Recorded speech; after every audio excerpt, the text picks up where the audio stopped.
천안TV 초대석 이번 시간에는 초선 국회의원으로서 지난 4년간 다양한 모습으로 의정 활동을 해온 더불어민주당 문진석 국회의원님 모시고 이야기 나눠보겠습니다. 의원님 안녕하세요. 네, 안녕하세요. 네, 반갑습니다. 네, 반갑습니다. 네, 저희 스튜디오 찾아와 주셔서 감사드립니다. 네, 스튜디오 너무 좋네요. 네, 아담하죠. 네. 아담하고 아주 편안한 공간인데, 제 의원님께서 이제 사실 당선의 순간은 참 엊그제같이 느껴지시겠지만 벌써 이 첫 임기에 종착역을 다가서고 계신데 그동안의 소회를 좀 얘기를 듣고 싶어요. 네. 어떠신가요? 그러니까 이 3년 반이라는 시간이 정말 하루처럼 이렇게 빨리 지나간 것 같습니다. 예. 그동안 정말 서울을 왔다 갔다 하면서 시향을 한 줄 모르고 지냈던 것 같습니다. 네. 국회의원을 해보니까 정말 힘든 일이다. 이게 3D 업종이구나 이런 느낌도 받았고요. 네. 저는 이제 다른 국회의원들은 지역 국회의원들은 서울에 다 집이 있지만 저는 이제 천안에서 출퇴근하기 때문에 아침 일찍 나가서 밤늦게 들어오고 그다음에 이제 평일에 또 빈 시간 있으면 지역 주민들과 함께 소통하고 찾아뵙고 인사도 드리고 또 지역 이게 어떤 문제가 있는지 지역을 좀 이렇게 살피고 주말에는 뭐 마찬가지로 주로 지역에서 머물면서 지역 문제를 고민하고 또 지역 주민들하고 소통하는 그런 시간을 갖고 그러니까 쉬는 시간이 거의 없는 거죠. 저는 휴가를 한 번도 가본 적이 없습니다. 그 정도로 좀 바쁘게 지냈던 것 같습니다. 네, 정말 이 천안 지역을 위해서 열심히 하루하루 바쁘게 살아오셨는데 그럼 가족 간의 관계는 어떠실까요? 가족들의 불만이 가장 높죠. 네. 가족들 그래서 어떤 뭐 가족끼리 휴가를 간다든가 이런 걸 같이 함께 하지 못하니까 불만이 높고 또 저녁 같이 식사를 한다든가 이런 시간도 거의 같이 못 하다 보니까 딸아이가 고등학교 3학년인데 입시생임에도 불구하고 딸아이한테 신경을 전혀 쓸 시간이 없어서 좀 미안하긴 하죠. 네, 그렇군요. 그래도 가만히 냅두지를 않는 것 같습니다. 나라에서 의원님을 더 열심히 일해달라고 지금 집으로 보내지 못하고 있는 것 같은데 의원님은 이제 사업가에서 정치인으로 이제 변신한 케이스인데 어떤 계기로 이렇게 정치에 입문을 하셨는지 또 궁금해하는 분들이 계실 것 같은데요. 어떻게 입문하셨을까요? 제가 이제 사실은 이제 청년 시절엔 정치에 좀 관심이 있었어요. 그래서 이제 전공도 정치 외교학을 공부하고 그렇게 했지만 막상 현실 정치를 이렇게 부딪혀 보니까 돈이 없으면 정치하기 굉장히 어렵더라고요. 그래서 이제 결국은 남의 돈을 이렇게 가져다가 그런 정치를 하고 있더라고요. 제가 청년 시절에. 그래서 나는 이제 그런 남의 돈을 갖다가 정치하는 건 하기 싫다. 그래서 금생에는 정치가 할 수 없겠구나. 제가 이제 가난했기 때문에. 그래서 사업을 해야겠다. 돈을 벌어야겠다. 그래서 사업을 시작했던 거고 그 과정에 2014년 4월 16일이죠. 세월호 사건이 터졌는데 그때 이제 크게 깨달은 게 있어요. 내 이웃의 불행이 나도 불행하게 하는구나. 그래서 그 전에는 사실은 나만 행복하면 정말 행복하게 한 세상을 살 수 있겠다 이렇게 생각했는데 그 사건이 그게 아니라는 것을 이제 그 사건을 통해서 제가 깨닫게 된 거죠. 그래서 뭔가 대한민국 사회에서 내가 계속 살아가려면 뭔가 정치에 직접 내가 정치 선수라든가 국회의원이라든가 이런 선수로서 뛰는 것보다는 뭔가 정치에 좀 더 관심을 갖고 참여를 해야겠구나. 이제 그 생각을 하면서 다시 청년 때 정치의 꿈을 접었던 그런 정치를 다시 한번 이제 시작하게 된 거죠. 그렇다고 뭐 의원이 되겠다 이런 생각으로 출발한 건 시작한 건 아니고요. 그냥 정치에 관심을 갖지 않으면 이렇게 엉망이 될 수도 있겠구나. 우리 사회가 그런 이제 위기의식 이런 걸 좀 느껴서 정치에 관심을 갖기 시작하게 된 거죠. 다시. 만날 수밖에 없었다라는 생각이 드는데요. 의정 활동 이제 하시다 보면은 어느 순간만을 이렇게 딱히 꼽을 수는 없겠지만 그래도 가장 기억에 남는 좋았던 순간 또 좀 아쉬웠던 순간 있으실 것 같아요.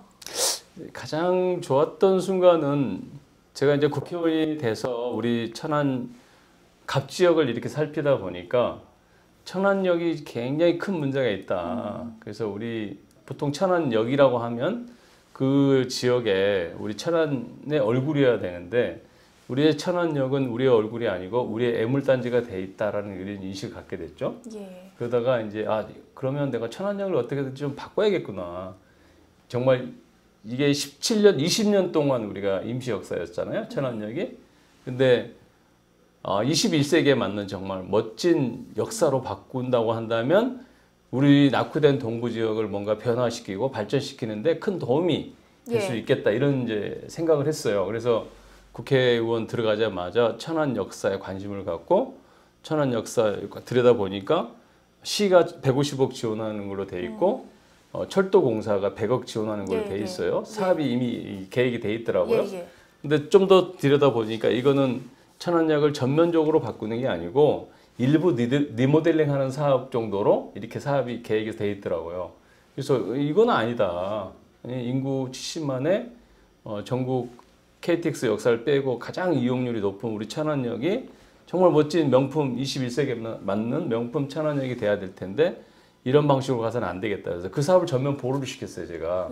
그래서 그때 이제 5억을 들여서 설계를 진행 중인데 그 설계를 중단시키고 이렇게 하면 안 된다. 그랬더니 그 과정에서 이제 철도공사하고 국토부 장관하고 약간의 갈등이 있었죠. 국토부 장관 같은 경우는 이상 할 수가 없다라는 입장이었고 그래서 국토부 장관과 한 대여섯 차례 만나서 결국은 이제 승복을 받아낸 거죠. 제가 국토부 장관이 좋다 알았다 그러면 그렇게 진행하겠다. 그래서 또 철도공사 사장도 마찬가지고 설계비를 확보해달라. 그래서 설계비를 2020년 21년 설계비 국비 예산으로 15억을 확보하면서 내년에 이제 착공이 들어가게 될 건데요. 이 천안 역사의 명품 천안 역사가 시작이 됐다. 이렇게 보고 그다음에 이제 그때 예산을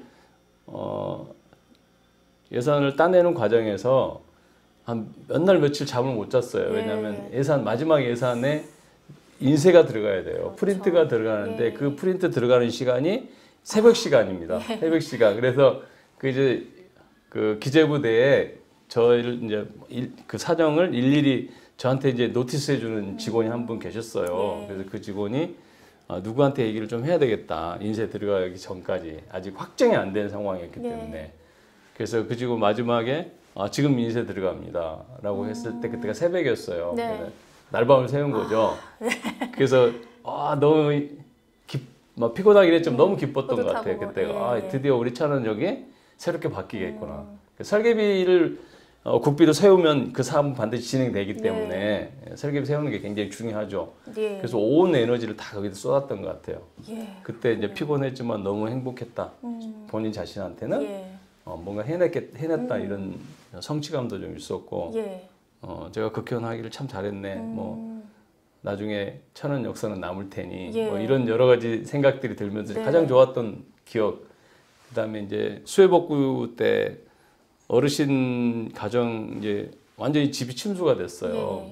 침수가 됐는데 갔더니 이제 망연자실한 모습, 정말 절망적인 모습 그 자체였는데 나중에 1시간 정도 지나서 1시간 반 지나서 제가 이제 우리 당원들 또 봉사원들과 함께 집을 어느 정도 정리를 해드렸어요. 근데 그때 그 부부의 환한 모습 보면서 또 한 번 너무 이거 내가 정치를 하면서 봉사활동하게 된 게 너무 잘 됐구나 라는 생각도 하게 됐고 제일 아쉬웠던 순간도 있나요? 그 순간인 것 같습니다. 아쉬웠던 순간. 네, 아쉬웠던 순간은 글쎄요.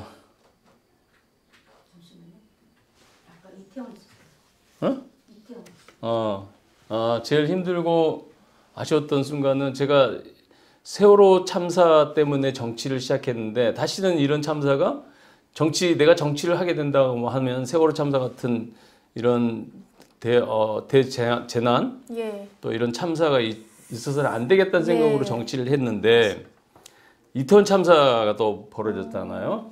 작년 10월 29일에 이태원 참사가 벌어졌는데 그때 이태원 참사 때 정말 힘들었어요. 그래서 어떻게 보면 제가 정치한 이유를 깡그리 부정하는 결과가 나왔기 때문에 그때가 가장 힘들었다 이렇게 말씀드릴 수 있을 것 같습니다.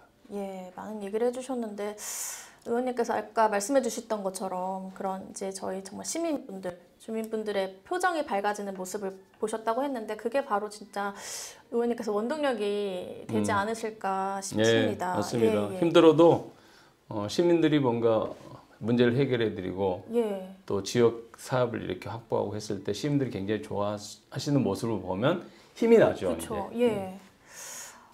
저희가 이렇게 오늘 이야기 지금 나누는 곳이 바로 이제 천안역 지하도 상가입니다. 예. 의원님께서 이제 선거 시절부터 계속 이제 앞장서신 것이 바로 이제 천안역 증개축과 일대 재개발 사업인데 지금 어느 정도 이제 진척이 되고 앞으로 이 사업으로 인해서 원도심이 어떻게 달라질지 설명 네. 부탁드릴게요. 아마 우리 천안 시민들의 관심이 굉장히 높을 것 같은데요. 예. 지금 현재는 천안역의 설계도 끝났고 이제 도시계획 허가만 남았어요. 그래서 연말에 최종적으로 도시계획 허가가 날 거라고 보고 그렇게 되면 이제 연초에 사업자를 공모해서 4월 초 정도면 아마 착공이 들어갈 겁니다.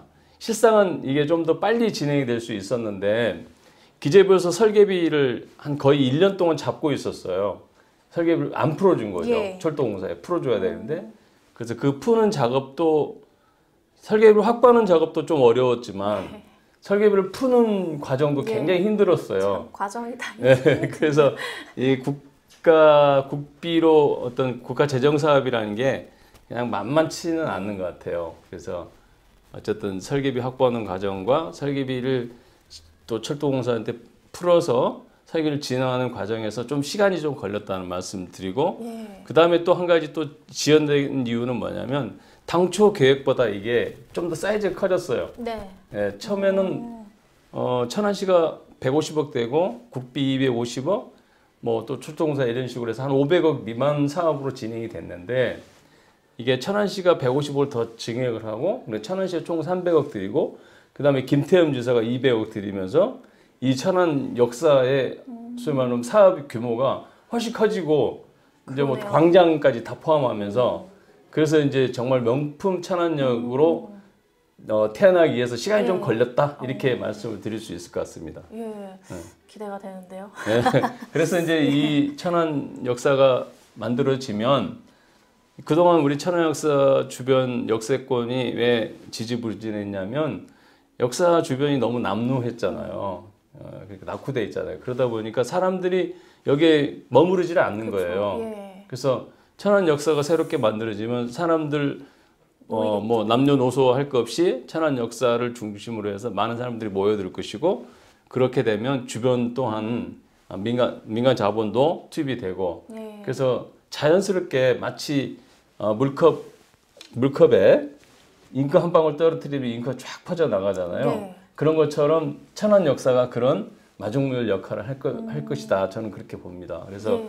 앞으로 3년에서 5년 정도 사이에는 우리 천안역 주변이 엄청나게 바뀔 거다. 저는 그렇게 봅니다. 실제로 천안 역사, 서부 역사를 중심으로 한 스타트업 타운이라든가 여러 이제 사업도 같이 동시에 진행이 되고 있거든요. 우리 예. 도시 재생 사업이라든가 그래서 그런 사업들이 3년 지나면 다 완성이 됩니다. 예, 예. 그래서 천안 역사를 중심으로 한 천안역 주변이 굉장히 많이 바뀌기 때문에 우리 동부 지하상가도 뭐 주차장을 해야 된다 여러 가지 아이디어들이 있지만 천안 역사가 완성된 다음에 다양한 용도로 또 시민들의 의견도 수렴해야겠죠. 그래서 이 지하상가도 굉장히 많은 변화가 있을 수밖에 없다. 국회의원이고 이제 정치인인 만큼 지난 선거 당시 시민들과 했던 약속, 공약들 얼마나 지켜지고 있는지 궁금한데요. 네네. 잘 지켜지고 있나요? 이제 크게 큰 틀에서 제가 말씀을 드리면 저희 지역구가 15개 동입니다. 천안이 31개 읍면동에서 저희 지역 갑지역이 15개 읍면동인데 제가 이제 각 읍면동을 돌면서 주민경청회라는 걸 하고 있습니다. 그래서 주민경청회는 제가 그동안 주민들과 약속했던 걸 말씀을 드리고 또 주민들이 또 현안에 대해서 말씀을 주시고 하면 또 그 현안들을 가지고 제가 다시 의정 활동하는데 동력으로 삼고 이 과정이 이제 주문경청회인데 그때도 이제 각 지역에 제가 말씀을 드렸는데 대부분의 공약들은 큰 공약들은 제가 다 지켜냈습니다. 예. 그래서 아쉽게도 지켜내지 못한 게 이제 수도권 전철 천안 예. 독립기념관까지 연장하는 공약은 지킬 수가 없었다. 그래서 이제 국회에서 들어가서 이렇게 국정을 하다 보니까요. 그 공약은 말도 안 되는 공약이었더라고요. 지금 제가 이제 그때는 몰랐지만 알게 된 사실인데 그렇게 철도가 유치가 되는 게 아니다. 알게 돼서 이제 그걸 다시 노선을 새롭게 정립할 필요가 있고 그래서 오히려 청주공항까지 우리 천안역에서 청주공항까지 수도권 전철을 연장하는 방법이 훨씬 더 산업 경제적으로 시너지도 낼 수 있고 예. 실현 가능성이 있다. 그래서 뭐 기회가 된다면 그 일을 꼭 해보고 싶다라는 생각을 했어요. 그다음에 네. 대부분 뭐 천안 역사 증교축 문제라든가 천안역 도시재생 뉴딜 사업이라든가 복명동 도시재생 사업, 그다음에 오룡동 도시재생 사업, 그다음에 천안역 스타트업 타운, 그다음에 수신 산업단지, 그다음에 동부 지역에 또 우리 북부 지역은 서북부 지역에는 스포츠 센터가 한 서너 개 돼요. 예. 3개 정도 됩니다. 근데 우리 동부 지역은 하나도 없어요. 스포츠 센터가. 예. 그래서 제가 공약을 걸었어요. 동부 지역 스포츠 센터 반드시 유치하겠다. 근데 그 공약을 지킬 수 있게 됐습니다. 예. 그래서 그다음에 국도 21호 국도 확장 사업, 그다음에 천안 외곽 순환도로 사업도 목천의 운전리에서 입장까지 가는 선거까지 가는 그 도로 순환도로를 그 사업도 유치를 했어요. 약속을 지킬 수 있었습니다. 그것도 나머지 이제 마지막 운전리에서 신방동까지 또 이게 그러면 이제 한 바퀴가 되는 겁니다. 이게 도시가 보통 50만 정도 도시면 이게 한 바퀴 순환도로가 다 있어요. 아산도 순환도로 역할을 하는 도로들이 있거든요. 근데 우리 천안은 인구 70만 가까운 우리 천안 도시가 좀 늦었죠. 순환도로가 먼저 50만 정도 있을 때 만들어져야 되는데 그나마 이제 늦게나마 반절의 순환도로를 만들었고 그 다음에 반절 순환도로는 다음에 기회가 되면 꼭 만들겠다 이런 약속도 드리고 싶고. 의원님 할 일이 많으십니다. 산적해 있습니다. 우리 저희 천안 갑지역은 우리 면적으로 따지면 천안시 면적의 3분의 2 정도 됩니다. 읍면동 행정구역으로 따지면 절반이고 우리 면적으로 따지면 3분의 2라서 할 일이 진짜 많은 것 같아요. 뭐 한다고 열심히 하지만 아직은 뭐 그런 것들이 크게 시민들한테 우리 천안 갑자기 점점 변하고 있어 뭐 이런 느낌을 줄 정도로 아직 이제 그런 느낌을 주지는 아직 못하고 있고 이제 관심 있는 분들은 아시죠? 관심 있는 분들은 이제 앞으로 2년 후에 뭐 어떤 사업이 진행이 되고 지금 어떤 사업이 진행된다는 걸 어느 정도 알기 때문에 변화를 느끼실 텐데 일반 시민들까지는 아직 변화를 느낄 수 있는 수준은 아니다. 좀 더 많은 일을 해야지만이 그런 변화를 느낄 수 있으실 것 같다. 이런 이제 생각을 합니다. 객관적으로 많이 말씀을 해주셨는데 저희가 벌써 이제 마지막 질문을 남겨놓고 있습니다. 벌써 끝났어? 끝으로 저희 천안TV 시청자분들과 시민분들께 한 말씀 부탁드리겠습니다. 천안 시민 여러분, 국회의원으로서 나라 일도 중요하지만 저를 뽑아주시고 아껴주신 시민들의 목소리에 귀 기울여서 민생을 챙기고 또 지역 발전을 챙기는 일이 무엇보다 중요하다 이렇게 생각합니다. 그래서 의정활동 내내 정말 일하는 국회의원, 봉사하는 국회의원으로서 초심을 잃지 않으려고 매일 스스로를 채찍질했습니다. 남은 임기도 마찬가지입니다. 지금까지 정말 열심히 뛰어왔던 것처럼 최선을 다해서 의정활동하면서 시민 여러분들의 응원에 보답하도록 그렇게 하겠습니다. 많은 관심 가져주시고 지켜봐 주시길 부탁드리겠습니다. 감사합니다. 네, 오늘 더불어민주당 문진석 국회의원님과 함께 얘기 나눠봤는데요. 많은 의원님들을 저도 뵈왔지만 오늘 정말 저도 에너지를 얻어가는 시간이었습니다. 앞으로 의원님 행보 저희도 응원하도록 하겠습니다. 감사합니다. 고맙습니다.